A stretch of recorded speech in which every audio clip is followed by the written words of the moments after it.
চলতে ফিরতে ঘুমতে ঘুমতে আমি পেয়ে গেছিলাম এই কাপটা, আমার জীবনের মতোই যার এক হাত ভাঙা ছিল। ক্রাফটার ধর্মের মানুষ হওয়ায় আমি এটার প্লাস্টিক সার্জারি করতে এটাকে বাড়ি নিয়ে যাই।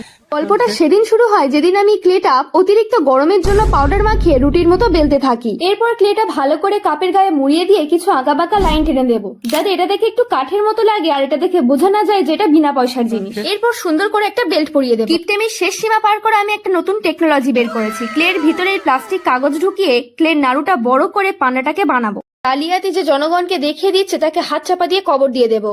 জালিয়াতি ধরা পড়ে যাওয়া এরপর অতি সৎভাবে ভেজাল ছাড়া ক্লের শরীর আর মুন্ডুটা করে নিলাম। এইভাবে এক এক করে হাত, পা, লেজ, মুখ আর দুটো কান বসিয়ে নেব। এর সততা প্রমাণ করার জন্য এবার একে সাদা জামা পরানো হবে। হ্যাঁ, এর আগের বার এত সুন্দর রং করেছে যেটা দেখানোর মতো হয়নি, তাই দ্বিতীয়বার রং করছি। স্পঞ্জ দিয়ে রং করে আমি আবার একটা এক্সপেরিমেন্ট করছিলাম। সেটা এতটাই সুন্দর দেখতে হয়েছে যে সাদা রং দিয়ে আমাকে ফের চাপা দিতে হলো।